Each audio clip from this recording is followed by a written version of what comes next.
first class in this academic year. I hope all of you are doing good in homes, isn't it? So let's start our first chapter. The chapter name is Forces in Fluids. Forces in Fluids. Let me write the name here.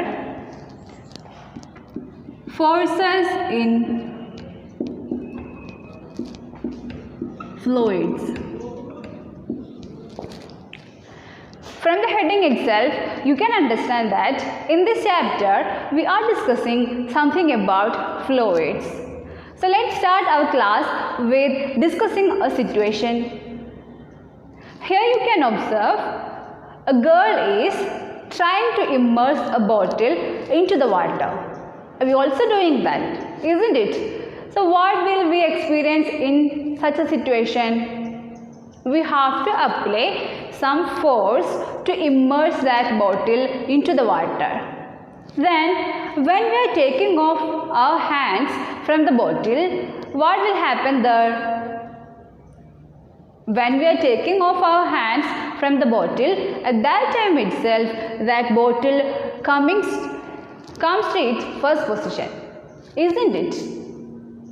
Then in second situation, here you can see that a boy is lifting an object from water. Then next one, he is again lifting up that object. Then in the first picture, we can see that he is experiencing some easiness when he is lifting that object from water. Then in the next picture, above the water surface, when he is lifting that object, at that time he is feeling some difficulty. This we can experience when we are drawing water from a well. When we are drawing water from a well, we can draw the water very easily when that bucket of water is under the water surface. Then when it reaches the water surface, when we are lifting that bucket, that time we have to apply some more force, then that will be somewhat difficult, isn't it? So here, who is helping us to draw the water when that bucket is under the water surface? Likewise, who is helping that bottle to come to its first position when we are taking off our hands? So there is a particular force behind it. Today we are discussing about that force. Here, liquids are exerting a type of force on an object when that object is immersed in water. That particular force is known as buoyancy force. So buoyancy force can be experienced by an object when that object is immersed in a liquid.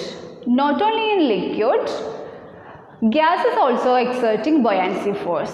So liquids and gases together we are calling fluids. Buoyancy force is a type of force.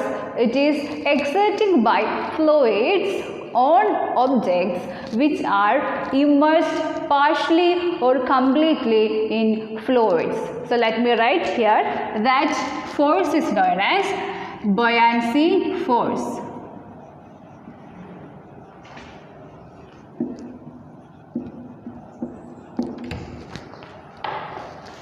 So buoyancy force is exerting by fluids on objects which are immersed in fluids.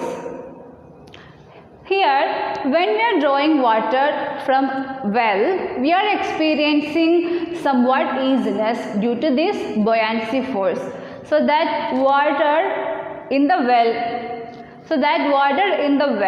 is applying or exerting an upward force on that bucket. That's why we can draw the water very easily. So that particular force is known as buoyancy force. Likewise, in the first situation, when we are taking off our hands, that time itself that bottle is coming to its first position. There also that water in the bucket is applying an upward force. That's why whenever we are removing our hands, that time itself that bottle is coming to its first position. So this particular force is known as buoyancy force. So you have to know two things about buoyancy force. First one, liquids or fluids are exerting buoyancy force, then it is always an upward force. So the direction of buoyancy force is always upward. Then second one, buoyancy force is exerting by fluids on an object only when it is immersed completely or partially in a fluid. So that object should be immersed completely or partially in a fluid, then only it can experience buoyancy force. So don't forget these two things. First one, the direction of buoyancy force is always upward. Second one, an object can experience buoyancy force only when it is placed in a fluid. It is immersed completely or partially in fluid. Then for an object which is placed in a fluid experience two types of force. First one, every objects are experiencing that force, that is the force of attraction by the earth. Earth is attracting every object to its center, that we have already studied. So here when we are placing an object in a fluid, it is experiencing two types of force. First one, the force of attraction by the earth. Second one, the buoyancy force by that fluid. Then the force of attraction always will be in downward direction, then the buoyancy force always will be in upward direction. So this is what buoyancy force. Now we have to study how can we measure the buoyancy force. So all of you look at this picture. Here is the method to calculate the buoyancy force.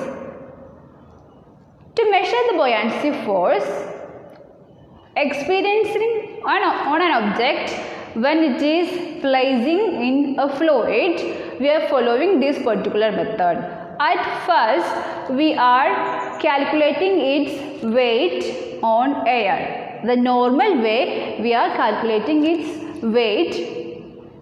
Then we are noting that weight. Next, we are immersing that object in a fluid. Then we are measuring its weight at that time. Here also we are noting that weight and we are finding the difference between two weights. That is what buoyancy force applied by that fluid on that object.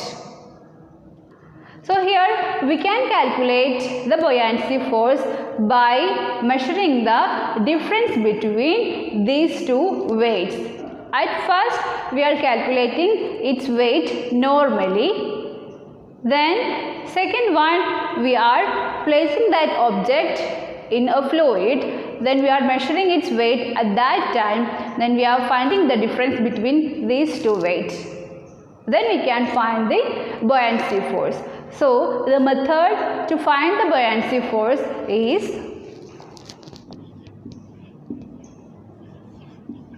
buoyancy force can be calculated like this. Buoyancy force is equal to weight in air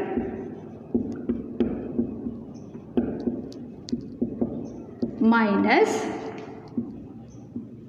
weight of that object in fluid. By finding the difference between these two weights, we can measure the buoyancy force experiencing on that object when we are placing that object in a fluid. So this is a method to find the buoyancy force. Then next thing we are discussing is factors influencing the buoyancy force. There are two factors which influences the buoyancy force experiencing on an object when we are keeping that object in a fluid. The first factor is density of that fluid. Different fluids are having different density. So, as the density changes, the buoyancy force also changes. So, we can say that both buoyancy force and the density are directly proportional. It means as the density increases, its buoyancy force also increases. If we are taking a dense fluid, it can exert more buoyancy force when we are comparing with a less denser fluid. As the density of fluid decreases, its buoyancy force also decreases. So that's the first factor which influences the buoyancy force, density of the fluid. Then second one, the volume of the object that we are immersing in the fluid. The second factor which influences the buoyancy force is volume of object that we are immersing in the fluid. So there are two factors which influences on the buoyancy force. First factor, density of the fluid. Second factor, volume of the object. Then we have to discuss more about forces in fluids that we can discuss on the next class. That's all for today. Thank you.